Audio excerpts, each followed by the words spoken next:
Dear ladies and gentlemen, I would like to state that the current state of political discussion on the Cornell campus is not good. In the era of political divide and animosity, not that many organizations on campus are willing to engage in a civil and productive conversation on sensitive topics. Well, today we are focused on precisely one of those topics. Therefore, I express my personal gratitude towards Heterodox Academy campus community, which has organized several great events, including this one, and as well as Professor Gatsat at Cornell University. I commend the bravery, dedication, and hard work to maintaining a healthy political discussion on Cornell campus. Furthermore, I would like to thank the Triad Foundation for the great contribution to this event, as well as Cornell Political Union, on the e-board of which I served for a year, and I have a great honor to state that. Now, none of this would be possible without individuals who dedicate themselves to the principle of freedom of expression. I can proudly say that I have personal honor to know one of those people, Professor Randy Wayne, who is responsible for maintaining the healthy and productive space for political discourse on campus and serve as an inspiration to all of us.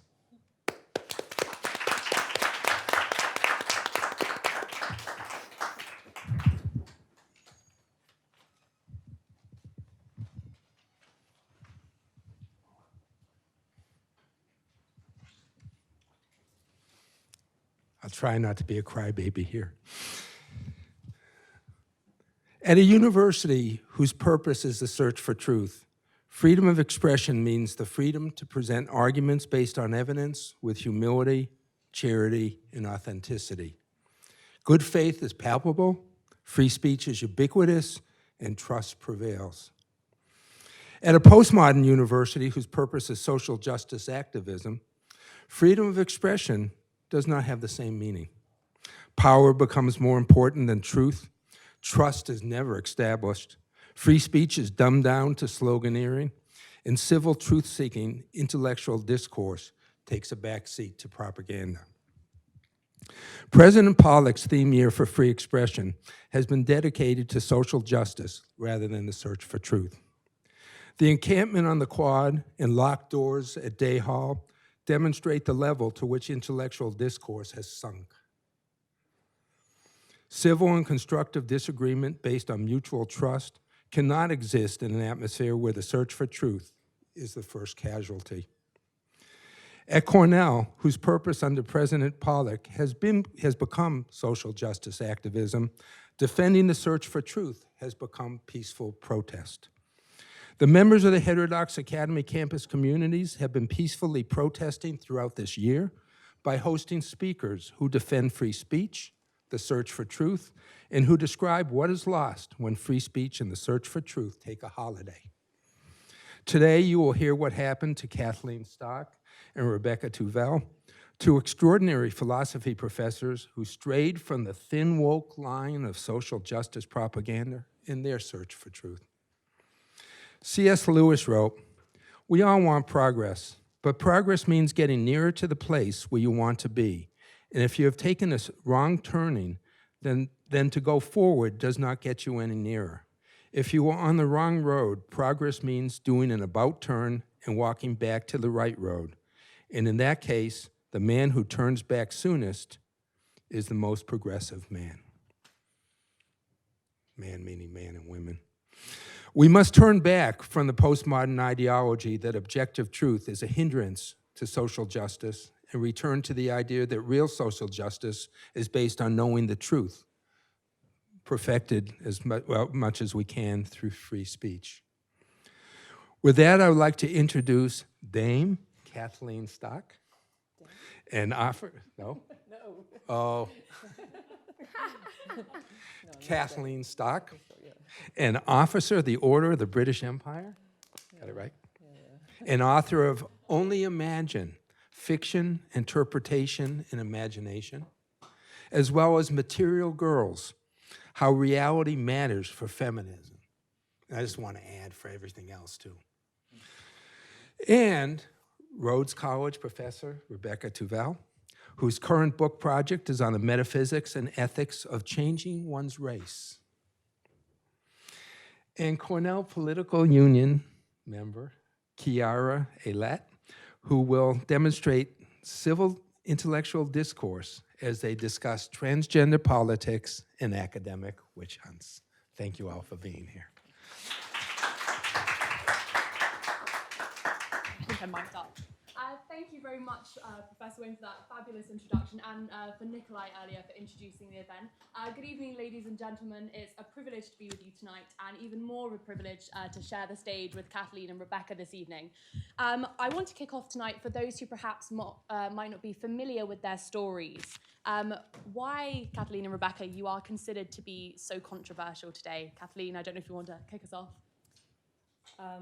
Yes, I'm controversial because in 2018, I started to write blog posts on Medium initially, and then start to give talks about my disquiet about some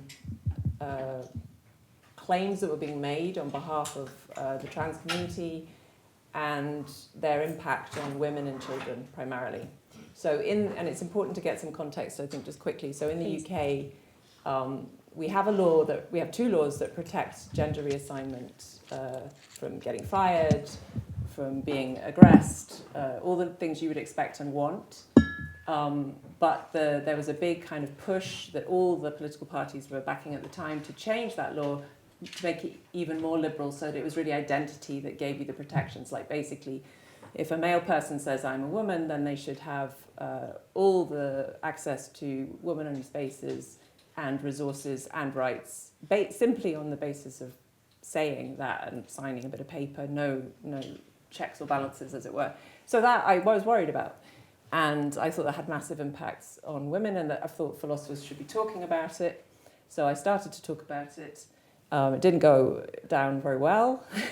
I'm a lesbian, and I was in Sussex University, which is the heart of LGBT world in Britain.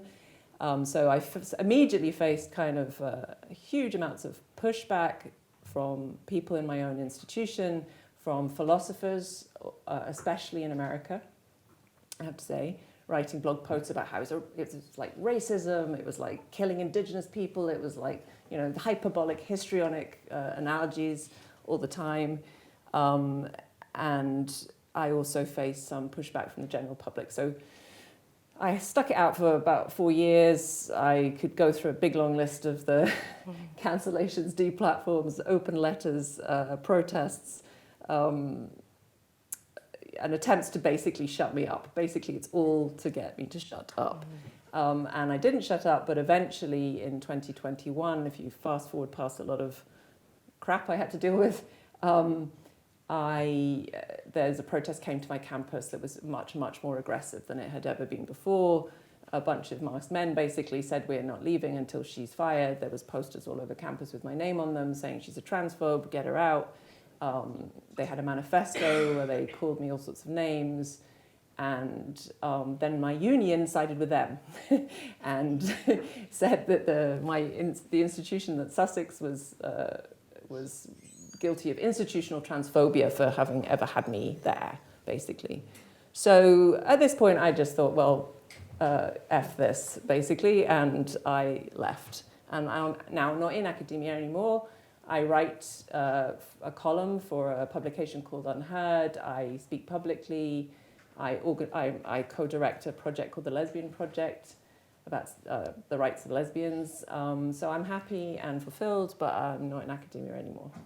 I think it's worth also, just before we get to Rebecca, about the union aspect that you faced, because I'm not sure how prevalent the kind of union mobilisation is here in the States, but I know in the UK it's a big impact on our universities. Mm-hmm. So hearing the fact that the union left you was also, I think, an interesting dynamic to Well, yeah. I mean, so many institutions in the UK have just rolled over to the idea that identity is everything, that we should change all our policies, and you can see the impact, and I'm not doing this to be contrarian. I'm doing this because I care about women in prisons who are in prisons with male rapists. I care about children who are undergoing basically experimental endocrinological interventions that will make which could have terrible side effects that we don't know, and some side effects we do know, like it messes up their fertility.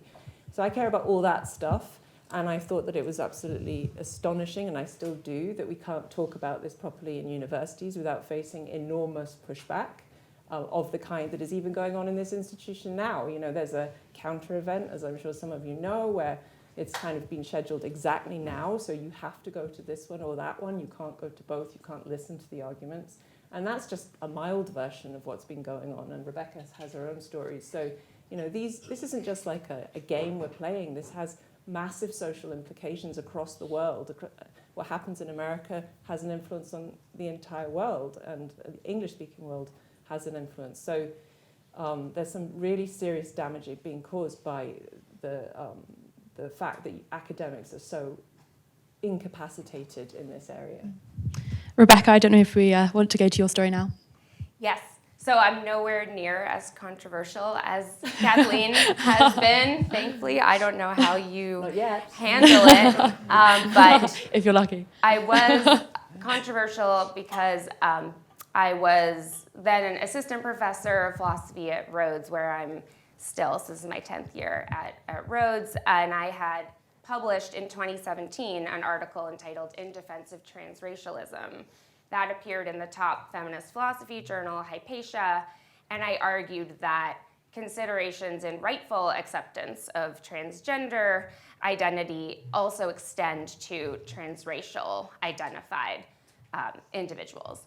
And you know, my article was published online for about a month, and there really wasn't much response or commotion. And you know, and when you publish in academic philosophy, I thought, wow, maybe 5 people will read this article. You know, it's behind a paywall.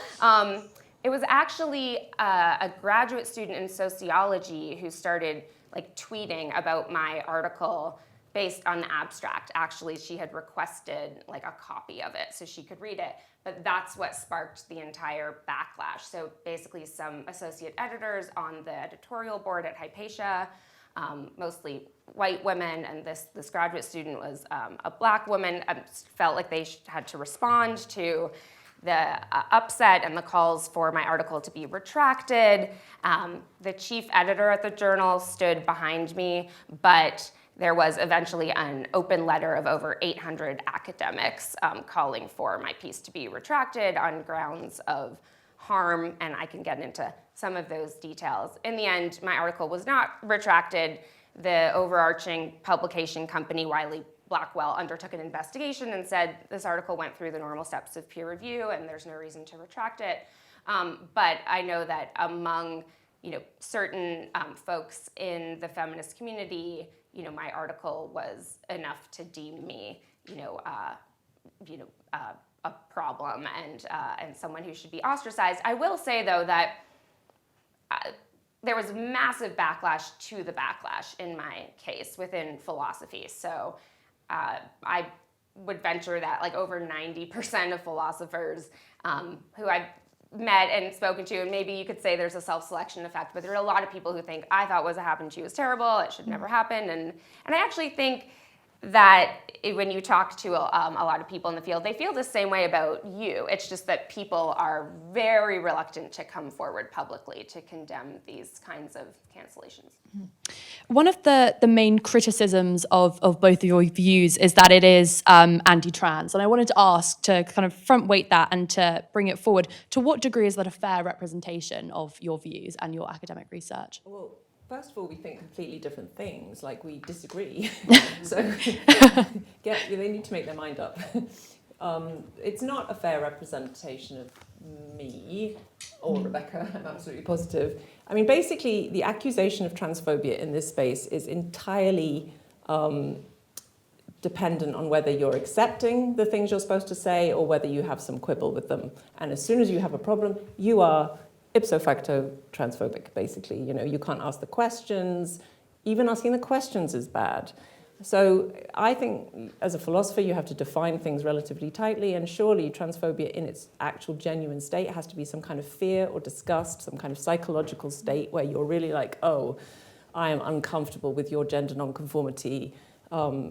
now I am not uncomfortable with gender nonconformity, and I am a lesbian woman who presents masculinely. I have taught trans people for decades. I have trans friends. You know, you will have to search very hard to find the transphobia in me. You can, of course, say it's unconscious or whatever, but that's just the way it's framed. It's framed so that you automatically come out as evil when you start saying, well, hang on a minute, if you change this policy, then like lots of 51% of the population have their status changed, so let's talk about that. You're a transphobe. You know, it's that simple, and it's, to be honest, it's boring and juvenile, and I'm so over it. You know, it just bounces off me now. You can call me a transphobe, I don't give a shit. Rebecca. Sorry. Yeah, no, I'm sure she feels differently. Well, I mean, one of the many problems that we have with political discourse nowadays is the inflation of terms, right? So I think transphobia is a term like this. I think racist is a term like this. And philosophy is so helpful because good philosophers will say, well, hold on a second, what exactly do we mean by racist? And the philosopher Larry Bloom says, well, you know, there's personal racism, there's institutional racism, and then on the personal level, you can have racist beliefs, or maybe it can be racist behavior, or maybe it's, you know, an attitude that you have, and then they all debate amongst each other. And I think my guess is that when people make accusations of transphobia, they might sometimes be making claims about, you know, the kinds of motives or attitudes that individuals have. Maybe a more charitable interpretation of what they're sometimes saying is that the consequences of certain views are going to have a negative impact on trans people, which I agree that like just the way that these terms get thrown around is like totally toxic to discourse. But this is my attempt to try to be like, because I think that when people use that against me, I mean, maybe partly it was attributing motives, which definitely there was a ton of that. And that's one of the things I think is especially damaging is attribution of motives to people like me and you as, you know, being totally misguided. But people said in response to my article, you know, this article, that kind of argument you're making here could have a negative repercussion for trans rights, which is ridiculous. I mean, my article... Well, even if it did, it wouldn't mean that... I mean, I just don't think that these kind of character assassinations make any sense except in the psychological domain, and that it's just not appropriate. Right. I think we should spell out as well that, like, just for a bit of constructive disagreement, that so your article, and I don't want to tell me if I get this wrong, but your article, as I recall, said, you know, if there are good reasons to treat, let's say, biological males who identify as women, then there should be, by parity, good reason to treat people like Rachel Dolezal, who says she feels black, as black. I mean, that's probably a very crass way of putting it. No, and I apologize. I realized that I just ran over my article, my argument. That's absolutely correct. Rachel Dolezal, maybe we should explain briefly. Well, I think they all know Rachel Dolezal is. It might be worth the doing. whole world does. Actually. Okay, maybe. Well, okay. Just really quickly. So in 2015, like Caitlyn Jenner, who was a former Olympic athlete who, you know, then went under the name Bruce Jenner. One of the things that I regret actually doing afterwards under the pressure was changing in my article. Oh yeah, you like I did. I had said Bruce. Caitlyn, formerly Bruce Jenner, and people were upset with me for dead naming Caitlyn Jenner. I actually come to think that wasn't at all a fair charge, even though at the time I was like just feeling the enormous pressure. And I hope we talk too about the effects of cancellation on the mind. But that same month, the Rachel Dolezal controversy erupted. So she was the head of the National Association for the Advancement of Colored People in Spokane, Washington. She'd been doing all of this black activism and identifying as black, and then it turned out that actually she was born to white parents, and her story blew up, and she became kind of the first transracial person. And initially she kind of resisted that label, but I think ultimately came to feel like it described her aptly. But anyway, I apologize, I didn't explain that. So you think that the relationship goes that way, you know, if trans women, then Rachel Dolezal is black. And I think, well, clearly Rachel Dolezal is not black, that's ridiculous. And let's go backwards, you know, so it's the philosophers say, your modus ponens is a modus tollens for me. I think what Rachel Dolezal shows us is there's something bizarre about thinking that your identity can change your race or your sex. And so we should go back and say, well, trans women aren't literally women. I mean, there's many reasons why we should say that because it's true, but you know, that's the way I would do it. So that's our disagreement. And yet we're both transphobic. Well, so let me just say that I think that maybe that's one way of framing the disagreement, but I think it's a bit different. So really what I argued is that if trans women should be classified as women for all intents and purposes, then like transracial individuals for similar reasons should also be classified as or treated as the members of the race. And it's different, right? Because it's not necessarily a claim about what someone actually is. So for instance, you might have reasons to treat adoptive parents like biological parents for all intents and purposes, but that's not the same as saying adoptive parents are biological parents, right? But once you put in for all intents and purposes, you've gone way too far for me. Well, right. And not for adoptive parents that don't. No, I know, right. Well, that's I think where the heart of it lies. Yeah. That, you know, what are the consequences? Yeah, and when's it okay to go along with this, and when's it okay to say, no, I don't go along with this anymore because there's these other consequences for other people. Right. Like my view is that there aren't as many risks to accepting self-identification as you argue, right? And I think that that's what's really important. You know, we can get into some of that too, but that is a good representation. Yeah, and I think just the fact that you disagree shows how important it is when our professors disagree and we're able to discuss the nuances. And I think, Kathleen, if you want to respond about the way that you view self-identification in comparison to Rebecca, that would be valuable. Well, I think that this always has to be seen in the context of what's being demanded and what's likely to happen. And as I say, in 2018, across the UK, institutions were changing their policies on the basis of this idea that self-ID can change your gender, where gender is very ambiguous, whether it means sex, whether it means something else.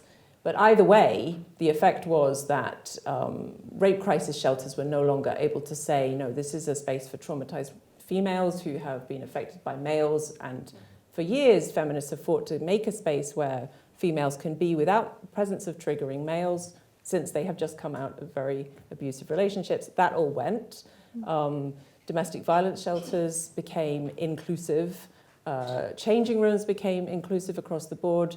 School changing rooms, school trips, you know, all of these really quite astonishing things happened extremely quickly in the UK. Hospital wards, you know, all on the basis of identity. I know the old idea was that you had surgery and stuff. It was none of that. You didn't have to have any kind of endocrinological intervention, any hormones. You just had to say, I mean it. And we were being told, accept this at face value. And who are you to say differently? Somebody, you know, I am who I say I am and all that. So, and we've seen the consequences of this in terms of, as I said before, you know, what's happened in women's prisons, what's happening in schools, what's happening with children in particular and teenagers. So I think that those basic safeguards were worth keeping. I think it's terrible that we destroyed them. Single-sex spaces and basically organizing the world around biology for some purposes is extremely important. And I have no idea why we got to a stage where the vocal demands of a group of people saying, I am who I say I am, was taken so seriously that we did not care about all of that other stuff. So that's the stuff I care about. I don't care about what happens interpersonally with people, like you observe the right pronouns here and there, I don't give a shit. I care about the fact we changed society on the basis of a small number of people's vocal demands to say, accept me as I am, and this has no bearing on you, when clearly it had a bearing on everybody else.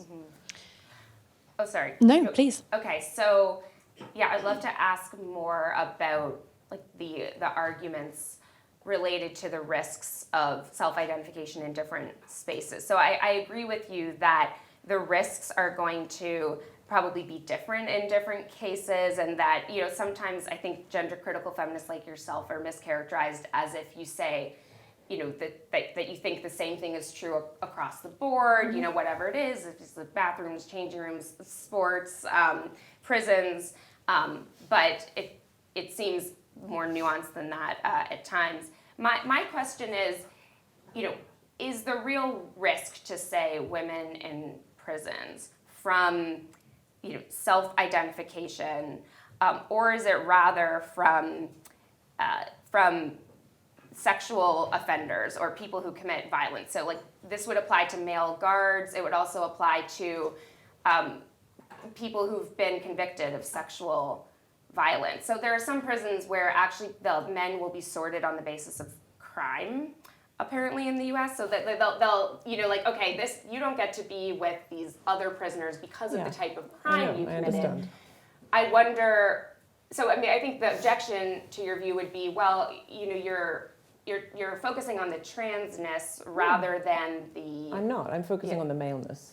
Okay, so okay, on this point then, on the maleness. So what is it about the maleness that makes males a greater risk? Because I'm thinking that it's testosterone, right? Like, well, I mean, if you look at it, if you look at the studies, well, you can ask me the question, but I don't think it matters, and I don't really understand. I think it's slightly distracting to say, what is it about it, as if we can sort of fix this. We can't. Let's fix it by all means, but let's not let women be the canaries in the coal mine while we fix the problem of male violence. And these are women, if we're talking about prisons, these are women, like, the vast proportion of the prison population is male anyway, and women tend to be in prison for far less aggressive crimes, usually things like fraud, things that are quite relatively low level. Most women in prison have a history of like sexual abuse in their families, or there's a much bigger proportion of women being in care that are in the prison system, right? So it's a very vulnerable community, and we are putting male, I'm not even exaggerating, like sexual offenders in the prisons with them. Now, you can say, oh, is there a better, cleverer way to do this? Yes, don't put males in prison with women. And you can also say, oh, but prison guards rape them too. Yeah, okay. So there's two problems, but why on earth would we say that we would ignore that problem because there's this other problem? Like, that just means they've got more to worry about, not less. So I think, basically, I don't understand the impetus, particularly of elites, people who will never face this problem themselves, to fiddle around with some kind of nicely aesthetic kind of solution. Maybe we can like do pre-crime, maybe we can work out who the sexual offenders, the really bad ones are. No, just don't put men in prison with women. And that will really help the situation, And that's, who loses? Yeah. I'm not suggesting that trans women go into prisons with men. We could have separate wings. Nobody ever seems to give a shit about that, but we could.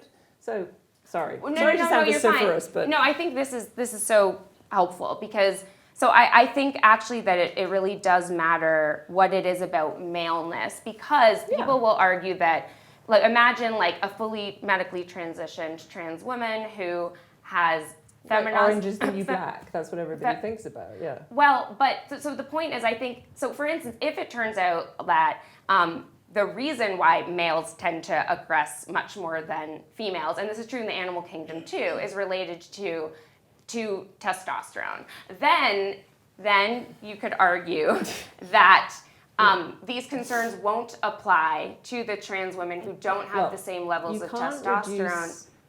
Okay, so have you read Carol Hooven's book on testosterone? Yeah. I mean, it would be really quite simplistic of anyone, I'm not saying you're saying this, to say, oh, there's just one factor that's responsible for male violence, and if we reduce that factor, it's far too complicated. It's partly a matter of testosterone, no doubt, in the sense that, like, on average, across a population of males, they are more violent than females. Mm-hmm. They have more kind of angriness, and they're also much more effective with their muscles than we are. Mm-hmm. But also there's upbringing and just general personality differences and all sorts of things that you can't factor in. So I just would love to believe we lived in sophisticated enough society that we could, like, work out who the really gentle ones were, but it sounds like fantasy to me. And in the meantime, and like, what was wrong with the original proposition as well? Why was it ever supposed to be that your identity determined, like, where you got to be? Like, that's a crazy idea. Well, okay, let me set that aside for a second. What do you make of this argument? So some people would argue that there are more Black men in prison that, due to a whole variety of there are all sorts of reasons, why, but the population of Black male criminals is higher than the population of white male criminals, and for that reason, we should, have like a separate space for Black male criminals because they are likely to maybe be more violent. Let's say, like that would be how. In other words, it looks like there's a similar argument form that you could make for certain members of a group maybe having a higher risk, but that doesn't. We don't think that implies that we shouldn't be mixing races of people, right? Well, does that make sense? First of all, is it true? Like, we can argue, we can fiddle around in these thought experiments, but I mean, we could hypothesize poverty and racism, and there definitely are higher second of rates all, of crime. Is the one of the major differences that there's two kinds of people in this situation. In my situation, when I'm talking about, one of them has a sexual interest in the other, so that adds the element of jeopardy that is missing in all these other analogies that people, basically, yes, of course, people push these analogies all the time because they want to somehow, I don't know what, like basically force me into saying, yes, we should make all these kind of weird segregations on the basis of hypothetical risks that no one's ever actually tapped out anyway.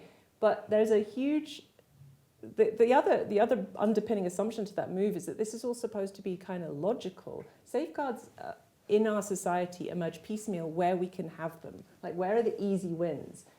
It's not.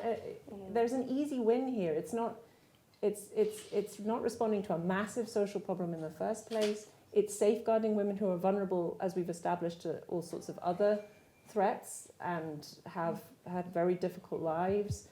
And it's not putting like the fox in the hen house. And the fox has a sexual interest in the hens, So why wouldn't we could sort that out? But nobody's saying, oh, well, if you do it there, you've got to do it here, and here, and it all ramifies out until we've got 7 million different kinds of prison. Let's just do it in this case and not worry about the other stuff. And I think I think it's been really interesting to hear the background and the evidence that goes into your views, because I think a lot of people would conflate the opinions that you both have shared and things that you've presented in your research to be your opinions rather than things that you've evidenced with logic going through, as you've mentioned, the thought experiments and things. And I think it's a fair mischaracterization. And speaking about the way that our social norms are changing and everything, I know a key bit of the discussion we want to have today, because obviously the title of this event is not only trans politics, but also the academic witch hunts aspect of it, because we're seeing the role of the university change.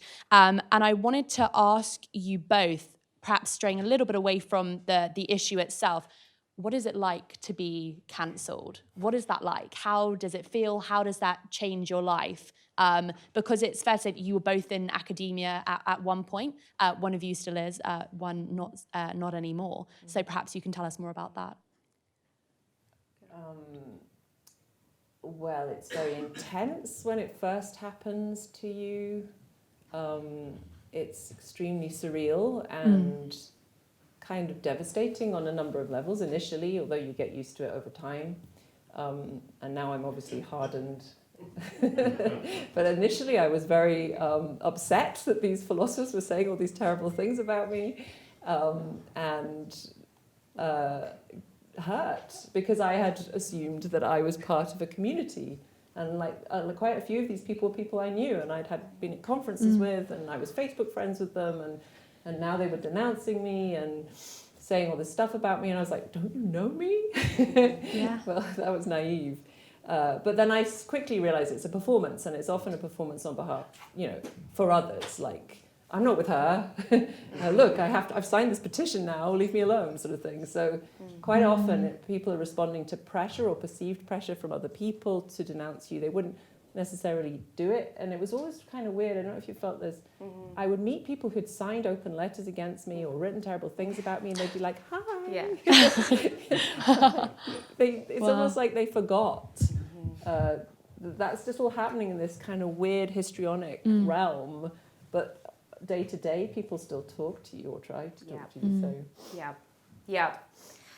Yeah, I've thought so much about cancel culture and the negative effects that it's had on academia, and especially for like the research of the people who've been canceled. So I think there are mostly negative effects. I also think there's some positive effects. So Yes. just briefly, on the negative side, I think that when you get canceled, you are much more likely to become a worse knower because you get siloed into the group of people who will still talk to you, which is your supporters, and you are more susceptible to the polarization dynamic, which if you know anything about the research on polarization, it's really disturbing because it shows that people become more extreme in their views, not in response to additional reasons, just as a result of talking to people who agree with them. You become more extreme. And there's a phenomenon by which you are able to view and condemn polarization on the other side. Like, oh my God, look at those right-wingers. They're so polarized, they're so extreme, they're crazy. And you don't acknowledge that you're vulnerable to the exact same phenomenon. And so you're there thinking that you are all good, even though you've been deprived of hearing the best objections to your views. So I think it's really damaging in that way as a knower. I also think that it just makes you really defensive, and the shame can also be totally devastating. I mean, I was just destroyed by it. I almost left academia. I was pressured enormously by some feminist mentors. Thankfully, I had others who totally stood up for me. On your thesis committee. Yeah, I mean, she's cancelled by the people on her own thesis committee. Yeah, there was one on my thesis committee, and then my external reader. But yeah, it was totally terrible, and just watching the whole dynamic go down online. And I mean, I had like a hypomanic episode for about 4 days. I don't have bipolar disorder, but I was like up reading the internet, and I had extreme swings from like depression to elation. I mean, it was totally wild. But on the positive side, I think actually that cancellation can strengthen you because it can liberate you from worrying about what other people think about you, because you see people characterizing you in all sorts of ways, and you're like, oh my God, I have no control over what people say about me or think about me. And I think especially for women, it can be empowering to be like, well, I'm just gonna have to sit back and watch that because that's not me, but these people don't care. And there's something really empowering about that, because then you can actually stick to your principles. You're like, okay, my principles are, I want to understand, I want to seek the truth, I want to be charitable to people, I want to be humble, I want to be open-minded, I want to have all of those virtues, and I don't want to like not talk to people who've been canceled or who are, I'm supposedly not supposed to talk to. Like, those are the norms in academia that we need to challenge, and we need brave and courageous people who are willing to do that, even though it's costly. It's personally costly, but I do think that academics especially have a moral obligation to stand up against these trends. And you've spoken about the impact on academia that sort of the academic cancellations can have. And I mean, do you think there's anything that we shouldn't interrogate within the university setting? Or is everything open to it? I think there's certainly loads of topics that there's just no social utility whatsoever in poking them. Okay. I mean, there's like settled opinions on it. It obviously works well for everybody. There'd just be, I mean, you can question everything. Obviously, you could become pathologically like skeptical. Many a philosopher has become pathologically skeptical. They don't believe they have their hands. They don't believe that there's an external world. No, I'm not saying that doesn't have its place. Obviously, I'm a philosopher, but you could just worry yourself about lots of things that I think there'd be no point. The reason, it used to annoy me intensely when I started intervening in these discussions that one of the many things said about me was that it was all an intellectual game for me.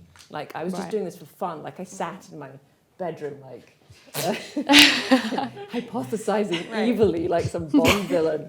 And it was just fun for me. Yeah. And it was not fun, like you say. I mean, it was absolutely hellish. And the shame will just almost kill you, because the whole thing is a projection of shame. It's like you're basically standing in the middle of the public square with your head shaved, and people are going, shame on you, and it just comes at you really fast. And it clouds your mind. So that's not fun. But I got into it because it's obvious, and it's becoming increasingly obvious, I think, to people that there are big social costs of the issue that I have intervened on. I would not intervene on any old outright stalking horse, just for the sake of it. Yes, yeah. I'm not on the right either, just for the record. No, Yeah. yeah.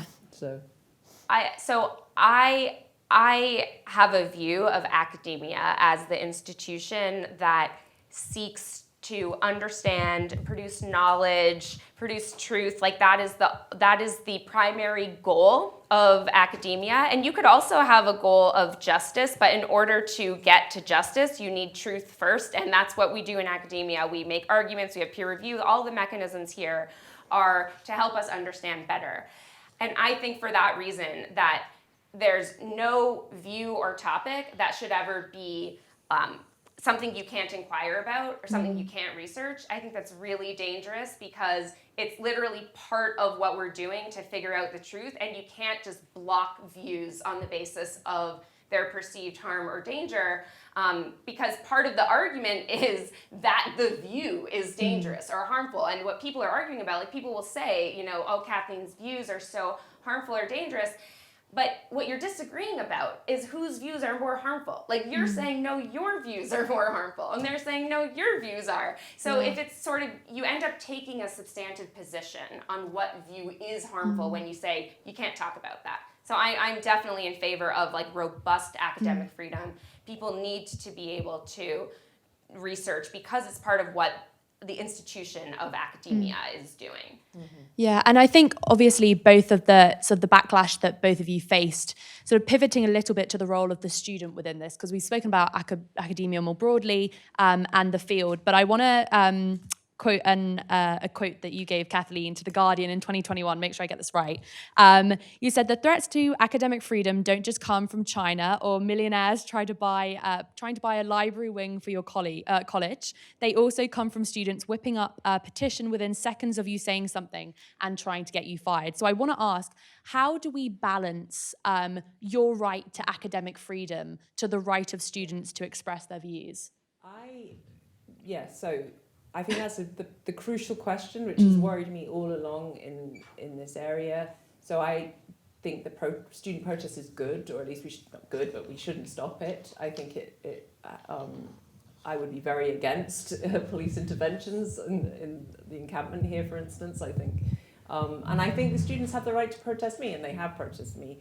However, so there's the students whipping up a petition would be of no consequence to me had my institution had my back. Yeah. But it didn't, and that's the trouble. That if the institution then becomes terribly frightened of this and think, oh, we're losing customers. Basically, they're worried about customers. Everything's very competitive in the UK system. Then that's when it becomes a problem. So the full context for that quote would be, it's not just students signing a petition. And actually it wasn't students, it was colleagues signing petitions. It was open letters from other philosophers. So I was much more worried about the faculty and what they were doing than I was ever worried about what the students were doing. And the students, I could have stuck it out if I'd had some backing, but I didn't. Yeah. So yeah. Rebecca?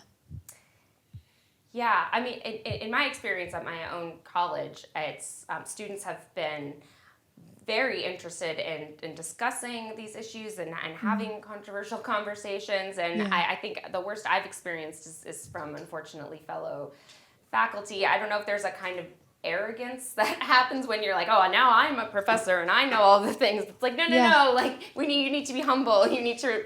I tell my students, I'm like, what it means to be in a philosophy class, and ideally any class, is to be open to the potential revisability of your beliefs. Like, you should not come out of college believing all the same things that you believed when you went into college. Something's gone wrong, right? You need to reconsider and be open to that. But I think what's happening that really saddens me is, of course, protest and express your views so long as you don't, block the other people's abilities to express their views or block university, activities, or I think that's all good. But it's the refusal to engage that crushes me the most, right? So what I think we need to do is actually save education by reinstilling norms of like civic dialogue and discourse, and like how is it that we can actually disagree well? Like I think you and I disagree, but we can talk and we don't hate each other. And it's like that's what is missing in the university. So increasingly, unfortunately, that the idea of no platforming, I think, is one of the most toxic ideas to happen to academia in the last decade. No platforming being, don't give that person a space to speak, and also I won't co-platform. I won't even be up there with you, refusing or raising my objections.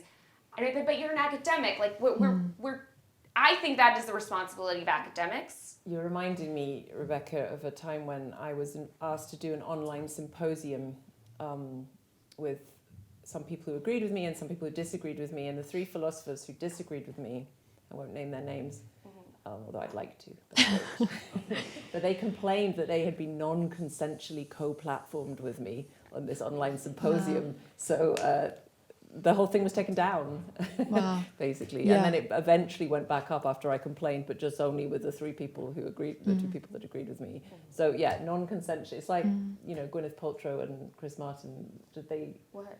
They kind of consciously uncoupled, but I feel like it was like non-consensually coupled. Yeah. Well, and during the Hypatia affair, as it's been called, ironically, Hypatia herself was hunted down and killed by a mob. And it's worth saying 4th century BC. But in any case,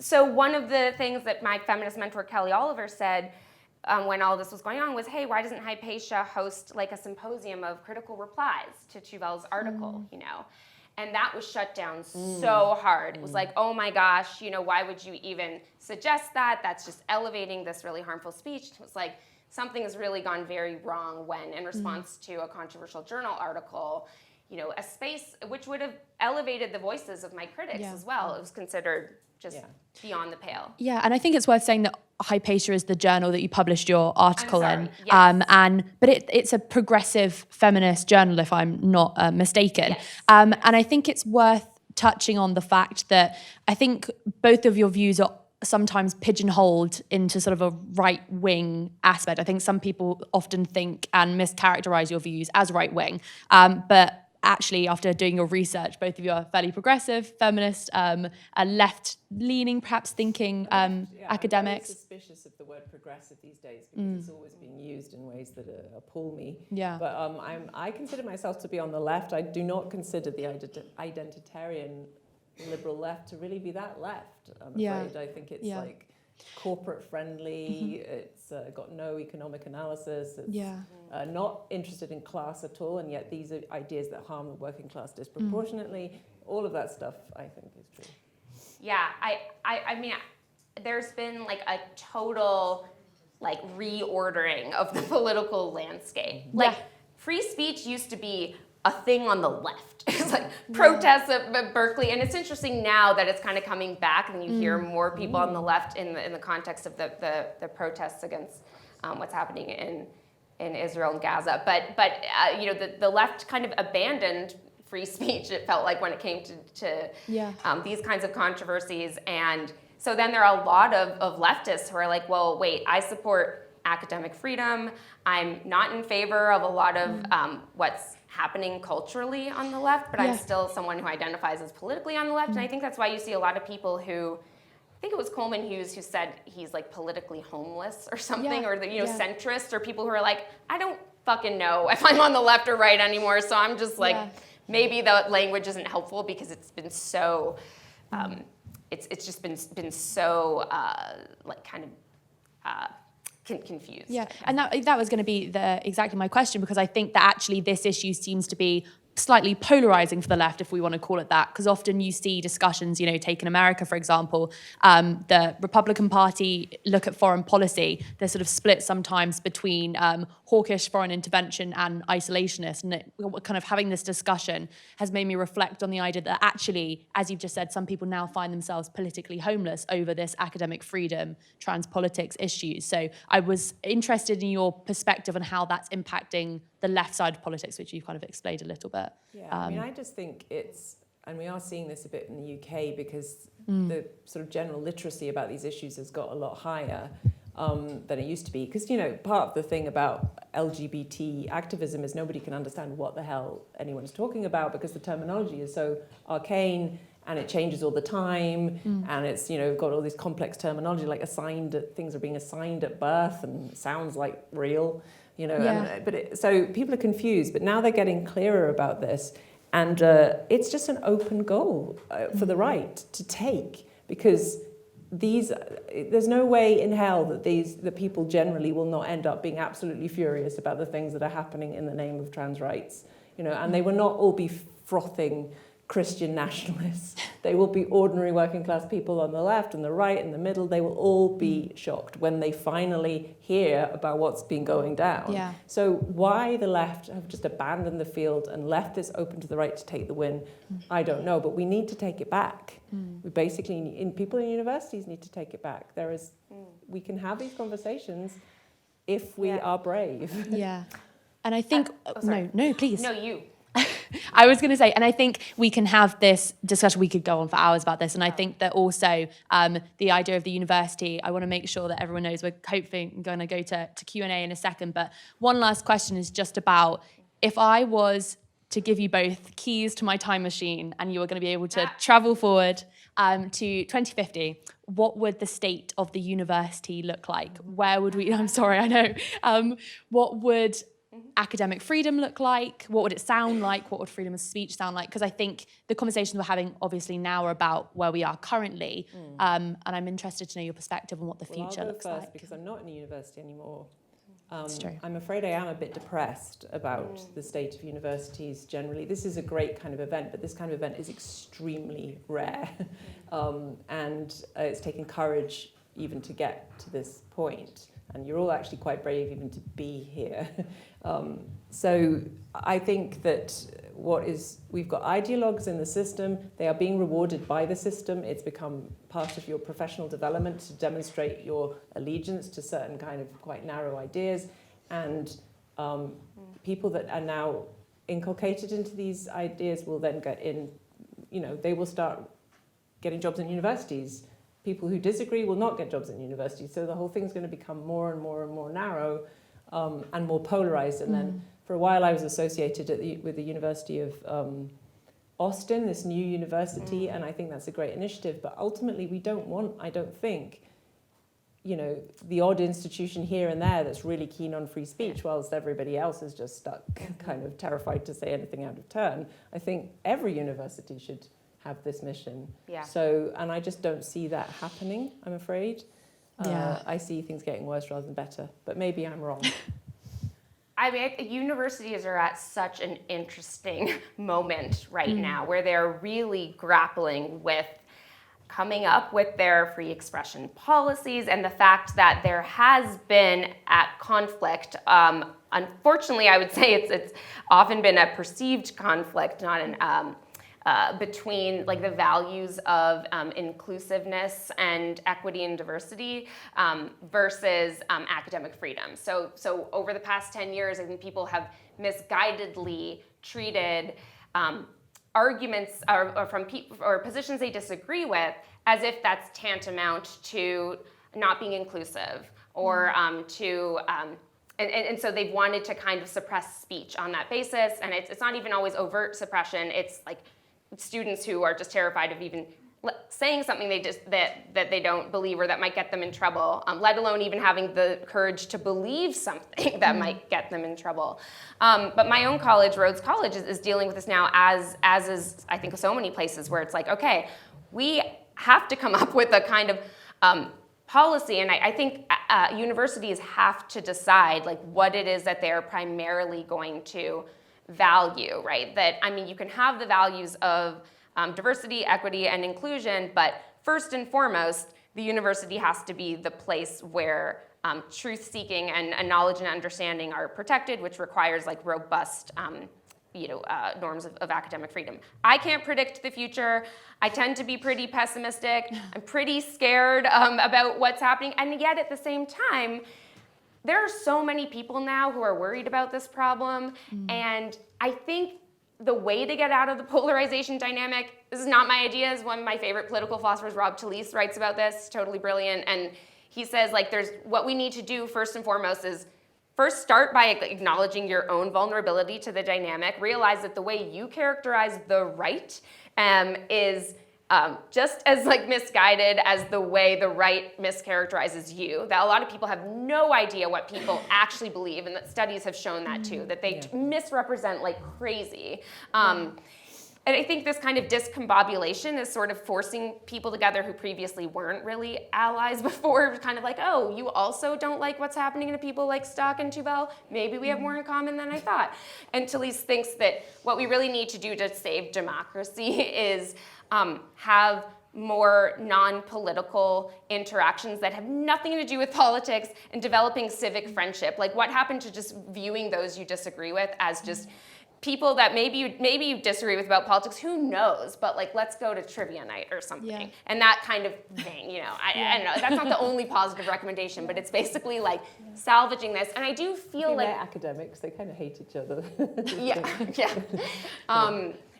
So, you know, I don't know, but I do feel like, since getting to my college anyway, that I don't know, maybe this is just because the people who talk, well,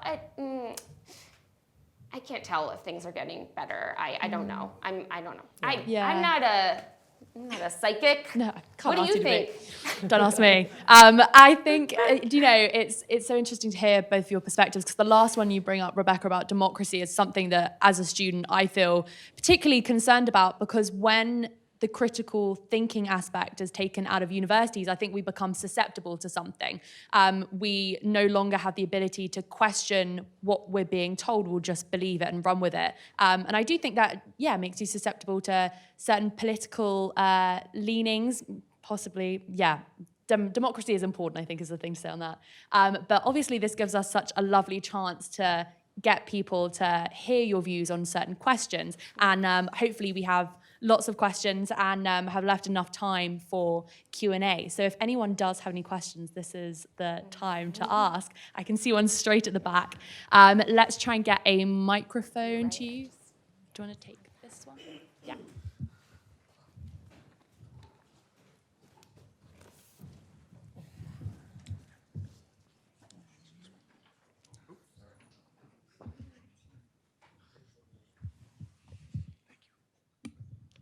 Hi, thank you so much, both of you, for coming out to speak.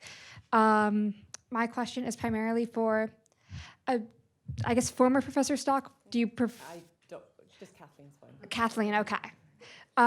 So one of the questions I have for you is, so I'm also a queer woman, and so one thing, especially that I've noticed in the US is, and this is a bit of a tangent, so stick with me for a second, is that there's a huge decline in lesbian bars. I think there's like 10 lesbian bars across the US. Yeah. And I know, at least in like the UK, it's slightly better. So like, have you ever been to a lesbian bar?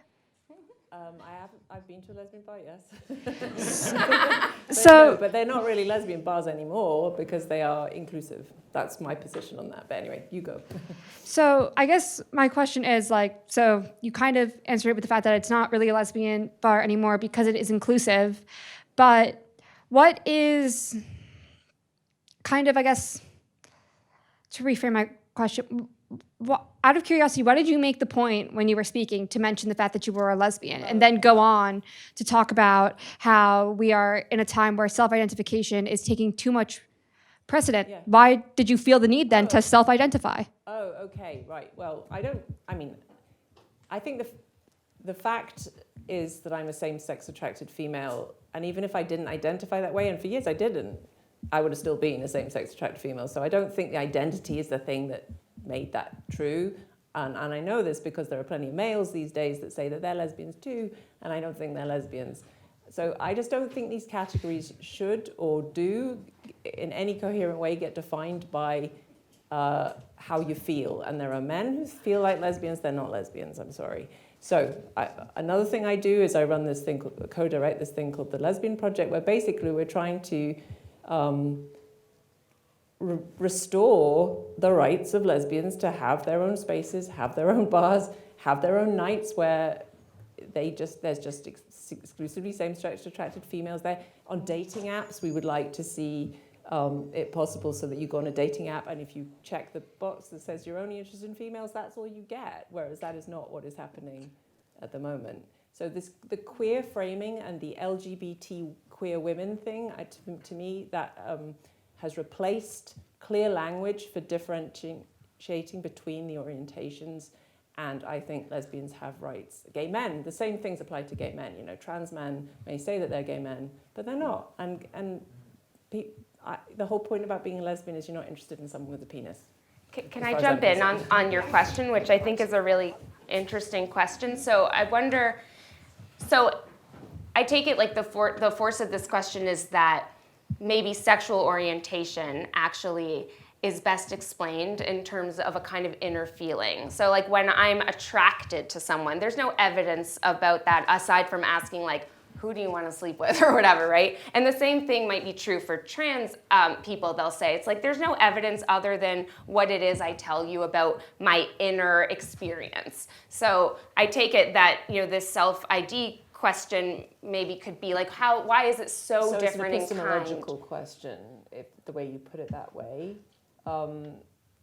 I mean, what's the difference? The difference, you'd have to fill out the context. Like, so are we saying, why should you have female-only spaces? Why should you have lesbian-only spaces based on a feeling? What's the next? Well, I think that the question is, if what makes like lesbian a valid identity has to do with the fact that I'm attracted to this kind of individual, then maybe what makes trans identity valid too is something valid? about. I don't know what valid. It's like this whole word valid is always used, but I never know what it means. I mean, it's valid for what purposes, for what ends, for what policies. This is a political question. So yeah, you're all valid. Everybody's valid. Congratulations, you're all valid. But what does it mean? Well, I think because earlier you were saying you're sort of critical of self-identification, like the importance of self. I'm not critical of people doing it. I'm saying let's not make policies around it. Let's like not. And part of the problem for lesbians in particular, and I'm sorry, I feel like you stood up. No, and sorry, that's my fault. I'm talking over you. But part of the problem for lesbians in particular is because heterosexual males who are still attracted to women transition and then say, oh, I'm a lesbian now, and not only am I a lesbian, but you know, you're transphobic if you don't date me, or consider at least including me in your dating pool, and you're transphobic if you say I can't come into your apps. And you may have a female-only night where it's supposed to be just like lesbians hanging out together, but you're transphobic because I'm a lesbian too. You know, this is just a land grab, basically, based on identity. And nobody's saying that you can't have all sorts of different gatherings. We're just saying occasionally we want our own ones. And I don't really get how that is come to the point where that's considered to be a completely heretical thing to say. Okay, and then I do have a follow-up question. So this is also just kind of thinking about, because I can agree that there is importance in kind of like terms we use, especially like making sure they still have meaning. So one thing I've noticed when you're speaking this evening is that you've pretty regularly used male and female as opposed to man and woman, and I'm curious if there's a particular reason why. I mean, in my book, I say trans women aren't women and trans men aren't men. Literally, I say it's a fiction. I argue that the best way of understanding that language is it's a fiction that we can go along with or not go along with. We might want to for certain purposes, and for other purposes we shouldn't. However, in this sort of context, I say male and female because it's just like more people are so confused about what men and women are, and I think they're less confused about what male and female are, although as I'm sure you know, there's a strong sort of academic push to say that trans women are female, you know, as well. So people can go very extreme on this and say that sex is all socially constructed and you know, so there's all sorts of strange things happening here. So I just say male and female so to try and maximize clarity about what I'm saying. But I also think, for the record, that trans women are not literally women, and and trans men are not literally men. And I have a whole argument in my book about why those concepts are really importantly hook onto sex and to adulthood as well, because we have girls and boys, men and women, and why we need concepts for those four groups that refer to the sex, as it were, because of all the social purposes for which that language is put. So that's my argument. Thank you for your question. Can I do one more before? No? If there's time. There's one down the front. Two at the, maybe one at the front class, and then bigger on. Yes, thank you both for coming. Yeah, so I know you guys kind of briefly talked about how to work with the university and if there's a bright future for the university. As a member of the Heterodox Academy, I care a lot about this. It's something I've been thinking a lot about. So I guess ultimately the big question is what policies would you implement at a university to try to help fix this? And I guess just a few things. One, you mentioned peer review being part of this seeking for truth, but I think once there's an orthodoxy and your peers can, not get your thing published or get it removed because that also becomes a problem. And then I think a lot of schools have free speech standards, but they don't follow them. Yeah. And so I think just like having a better standard doesn't actually fix it. So I guess my question to you is, what would you do to help fix the university? Do you have any actual practical advice or ideas? Yeah. The question to the philosophers. Do you have any actual practical advice? So I agree with you, peer review is broken. It's become super politicized. And so obviously there are all sorts of ways universities have strayed from the ideals, but we need to try to bring them back to those ideals by being brave and courageous and standing up to a lot of these toxic trends, honestly. I really do mean that I've been convinced that we have a moral obligation to be courageous and stand up to people who are often willing to use bullying tactics to silence people who disagree with them and say, that's not okay. We don't tolerate that here. This is a space for disagreement. I don't really have much practical policy recommendations, but I think people in administrations at universities need to get courage and be willing to, like at Chicago, the Calvin principles, right? The Calvin principles are good free expression principles. I know at UATX, they're also trying to come up with like really good principles that they stand by in every instance, and there's never a deviation from it. You don't succumb to the pressure, you just don't let it happen because you're in charge. And it's just this fear, this like people are terrified, and it's just we've given so into the idea that like we should think about the ways that we're vulnerable rather than the ways that we can be brave and courageous. And so that wasn't a lot of practical suggestions, but I don't want actually philosophers make practical suggestions. But. In the UK, that they have just introduced a law which places a positive duty on universities to promote academic freedom. And it's also now possible for there's officers that can investigate infractions and can fine universities. So if it's discovered, for instance, something that's happening all the time. In fact, Chiara had an example for me. Telling me yesterday, but if a student gets marked down because they don't say the right things, or if they use the word female, which is, believe it or not, sometimes happens in the UK universities, and they get marked down for it, they can take it to the Office for Students and somebody can look into that. So that should sharpen focus, I think, in British universities a bit. But I also just want to say, it's hard for junior faculty to speak out when they know that their career progression depends on the goodwill of their colleagues. They know that if they're on a temporary job, that a rumor might go around about them, or basically some professor might kick off about them on Facebook, and that's it. They suddenly become a pariah. So really the responsibility is on the tenured and the senior. And I feel very strongly that if there are professors who are tenured and secure in their jobs and they are not intervening to say, we don't do that shit, we don't do that playground shit here, this is a university, then there's something wrong. They should really find their courage. I totally agree with that. I also think, just quickly, that unfortunately, like, the real way that change will actually take place is through social norms. You can try to put as many policies up top, but at the end of the day, people will only respond to norms that are built into institutions from the start. So, like, what is it that we're teaching students about how to disagree? How are we constructing syllabi, right? Not just, hey, here's the view I have, and all the people who agree with me, and read them, right? I think that we have to change the norms. Thank you very much for your question. All right, that was indeed a good question. It was going to be mine. Look, these are tense times. We've got the Hamasniks outside. The world is spiraling. I think in between Ukraine, inflation, all of these issues, a a lot of people on this campus as well would say, why focus on trans rights? Why focus on these types of problems? Because you asked about the preferable hypothetical, I'm going to ask the opposite.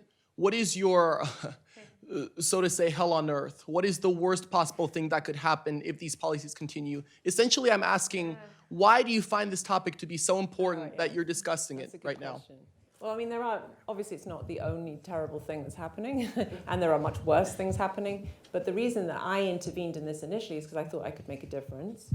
I could see, as far as I was concerned, that there were some extremely undemocratic, potentially harmful things happening, and I knew, as a philosopher by training, as someone who was a specialist on fiction, and as far as I was concerned, there's fictions all over this, so I felt like I had a specialty as a lesbian, who can therefore speak with, I mean, it turns out nobody listened, but, you know, with some modicum of authority that on behalf of, you know, people are always talking on behalf of the LGBTQ plus community. Well, hey, I'm a member. So I thought I could, and I was at Sussex, which is in Brighton, so I thought I could make a difference. I was right. I have made a big difference. And that's not to say you should all get really angry about this. I'm not trying to say that.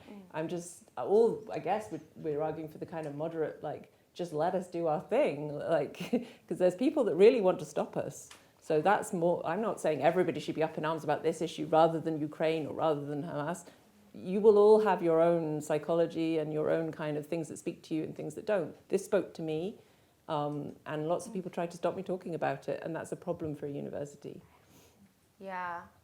Okay, so two things. I think first, I'm not so concerned about trans self-identification. I don't think that the risks are as significant as Kathleen does. We obviously disagree, as you saw, about that. And I think that I'm just someone who really supports, again, John Stuart Mill's thought about experiments in living, right? Democracies are really especially well functioning when you have people who just live their lives in all sorts of different ways and let your freak flag fly and whatever. I'm not talking about children. I think children are different. I think that's a separate question. But as far as adults are concerned, I think that I'm very supportive of like the diversity of ways that people want to express themselves and live as long as they're not causing harm to others. And yes, again, so obviously we're gonna. Yeah. Well, no, that's what we agree about, but we just disagree about the harm. Right. I'm yes. not stopping anyone from expressing themselves. You know, that would be a caricature of my position. No, yeah, and I don't mean to imply that you think that. I'm just saying where I'm coming from in light of the fact that I don't think that there are these harms. But I think you're we're saying disagreeing about the harms. just We the agree about harms. the principle, and you think that I am overestimating the harms, and I think and that you you think are underestimating. right. But as far as like transracial individuals or transgender individuals, like the self-identifying that way. Let's say that there were no harms at all, and it was just. I would never. Right. open Exactly. my mouth. Okay. Yeah. So I think that's yes. Yeah. Thank you, and I apologize if that was involved any kind of mischaracterization of your view. I think we which sorted it I out. didn't mean to imply. What was I gonna say? Oh, the thing that we're scared about. So the thing that I'm really scared about with polarization and people getting more extreme in their views, which makes them less responsive to evidence, less responsive to reasons, is that this is exactly the sort of thing that creates really, really dangerous situations that lead to actual civil war and violence and death. And yes, and I think that if you're just talking about in this context, in the American context, right, of like what could happen, I think there is a really hellish, possible future in which these dynamics are so entrenched that we do get some of the worst things that have happened historically happening. I mean, I'm really scared about that. And is that kind of what you were asking about? This has been just wonderful. Thank you Yeah. so much. Absolutely. Thank you for the question. Yeah. Yes, I'm wondering whether you've considered taking a bigger canvas and use a bigger canvas to understand what is going on. And a particular canvas I have in mind is to actually go back to the beginning of the 20th century and kind of see what happened before World War I. And then we have a husserl Frege, Russell, William James, Peirce, and they're all talking about what is the meaning of the number 5. And so they're actually talking about logic, but they're also talking about that in logic there is now a split between engineering logic and human communication logic. And so they're in the middle of trying to understand the meaning of number 5. That basically means there is a denotation, but there is also a connotation, like what is the intention of the people having the discussion. And basically, and there was also Victoria Welby, by the way, who was talking about the use of metaphor and the fluidity of language. So there was a discussion, dus that logic is not like some foundational principle, but logic is a tool to talk about distinctions and how we work with distinctions in a systematic way. And so these discussions were happening, but then, as I understand it, and there's someone here at Cornell who also is working on this, World War I was just atrocious, and as an academic, one probably thinks, oh, a war, that's like a side issue that doesn't have anything to do with the truth. But I think it actually leaves scars. So we had World War I, then we had World War II, then we had the Cold War, then we had the Vietnam War, and then we had one war after another. So that somehow the truth kind of became the victim, and so we are talking about something we're actually not really talking about what we really want to talk about. And so what I then see with this discussion, why it has become so intense, is that people, they don't want to talk about the 30,000 Palestinians that got killed, and so they look for something they can control. Okay. And it's more, and so I see in-group, out-group, social psychology dynamics. It is all important. Yeah, that's a big question, and I'd be fascinated to know more another time about the kind of picture that you have there of the causality. But I mean, so I don't know if this really answers, but it's certainly, you've prompted me to think two things. One is that I think that academics don't pay enough attention to the importance they place on language. In philosophy, there was a turn towards language that has just got more and more intense. It's reached its apotheosis in post-structuralism and the idea that basically through language we basically construct the world around us. And not coincidentally, it puts academics right at the heart of the universe, as the kind of superheroes who get to like unpick these categories with words. And there's a lot of that going on in philosophy. It's called conceptual engineering, this idea that philosophers have this power to just change the categories through arguments and like do social justice with words. And it's incredibly bourgeois and it's elitist. It's incomprehensible to ordinary people who are not stupid. It's just a kind of like power grab for academics. Basically, language is the thing that we control, and we get to say what the good codes of conduct are and the good speech codes and the bad speech codes, and you are not keeping up with our constantly evolving, progressive kind of speech control. So all of that is going on, and it's a sociologically fascinating thing, but I don't see that many academics actually noticing what they contribute to these dynamics. And I have no idea whether that fits with what you said, but that's what it made me think.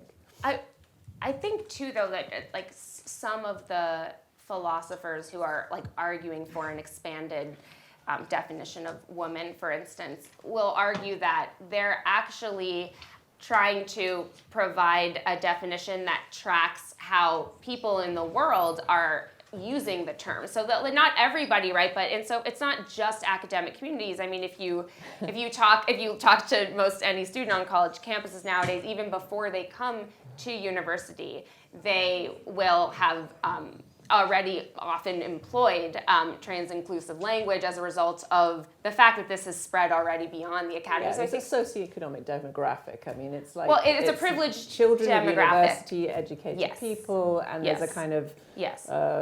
I don't know, hermeneutic relationship between the two, but Right. let's not kid ourselves that like across the world there's this sort of spontaneous, organic kind of move towards this sort of language. This is top down and it's coming from elites. Well, right. Well, I don't necessarily dispute that, but just the idea that it's like just happening in the ivory tower and that, or that It's there's no happening effect. on Tumblr. It's sort of like, Right. kids got together in 2010 and made up non-binariness, and now philosophers are saying, non-binariness, they're trying to find metaphysics for non-binary people. But it literally started on Tumblr in that sense. But Right, so you're saying it didn't start in the academy it then? It started with kids playing around, but there's this kind of weird, obviously nothing starts in one place only, but there was kids playing around on Tumblr with lots of identities, like completely divorced from physical situations, all online, can play around. And then there's academics coming in, there's organizations like GLAAD and Stonewall coming in who think, here's an opportunity. It's all happening at the same time, but this is not, when it is framed in terms of justice, the academics, the philosophers are doing justice with their words. For who? And how much empirical evidence is going into this as opposed to just responding to trends that seem quite cool and that the students happen to like at the moment? Well, I think there are really deep and difficult questions here about how it is that we understand certain concepts. So I think that you can make a plausible argument, and I think a good argument for the idea that women refer to adult human females, which is the argument that you make. But I think you can also make an argument that's convincing that suggests the term woman also has a social reference, and that sometimes when people are talking about women, they're talking not merely about the biological class, when they may be talking about the group of people who are, targeted by misogyny or who are whatever. In other words, that you could be making claims about those concepts that don't deny the biological definition, but that say, well, and this is what people do with race too. They'll say, when they say race is a social construct, some will say, yeah, there's a social referent to race, but there's also a biological referent, and that sort of we can make sense of different uses of these terms depending on our different purposes. Anyway, sorry. No, Yeah. I was going to say, and I think it's so interesting when we look at what dictates how a social norm starts, because as you were saying, this started arguably on Tumblr, now it's impacting how many of us live our lives and what our governments decide to target policy at. So I think we can have a whole separate conversation about that. Yeah. And also the fact that universities arguably have traditionally been a place where mobilisation and change things tend to start. A conversation for another day, because I don't think we have time to go into it. But I think we have enough time for one or possibly two more questions. Sorry, gentleman at the back is going to go first. Got the mic. Yes, thank you so much for speaking to us today. You mentioned briefly the counter event that's going on at the same time, and I just wanted to know both of your thoughts about that event and its implications on the future of academia, or just generally what you want to speak on. Yeah, I'm happy to speak about that. Bearing in mind, I'm not in academia anymore. I don't care what happens to me in that respect. That's a ridiculous event on a number of levels. It's called Diffusing the Trans Spectre, and it's obviously setting up our event to be, we are here conjuring up these terrible spectres of dangerous, disgusting trans people, or whatever the thing is we're supposed to say, when of course, for me, the problem is men, and it's not really anything to do with being trans. And not all men, obviously, as well, just a small number of them. So that event is just histrionic. It would be just so much more refreshing if those people had come in here and posed their questions, and I could have learned from them, they could have learned from me. But the fact that they put it at exactly the same time as this one meant that everybody had to choose. And it's got this clear rhetorical implication that this is the bad event and this is the good event with the refreshments and the poetry and the nice, kind, safe spaces. And it's just Why didn't y'all get refreshments? It's ridiculous. Yeah, sorry, we didn't give you any pizza. And one of the people there is a feminist philosopher in the department here who from the minute I started making my reasonable, calm, rational arguments, started denouncing me on Twitter and really mobilizing against me. So I'm not surprised that she's there. I think that it's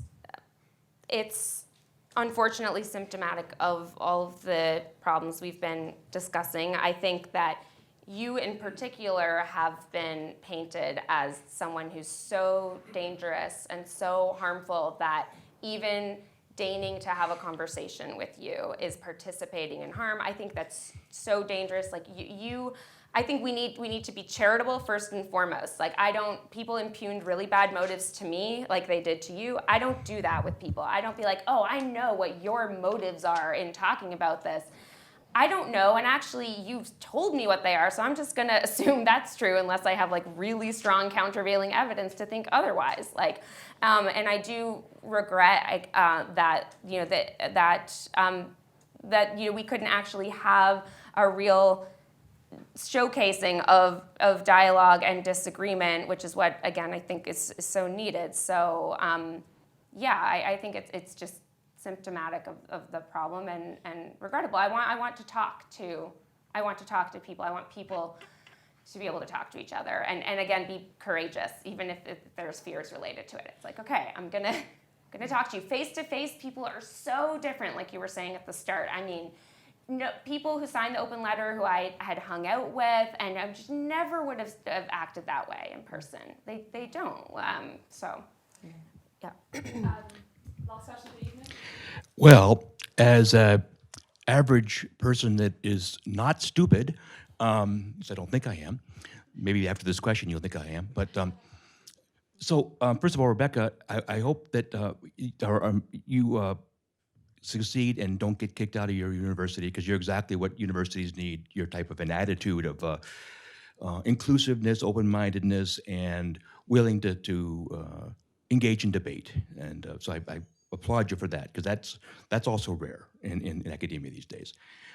Kathleen, I have a question. I go back to the beginning of human history, and I wonder, remember the term settled science? We've heard that a lot recently, right? In the last decade.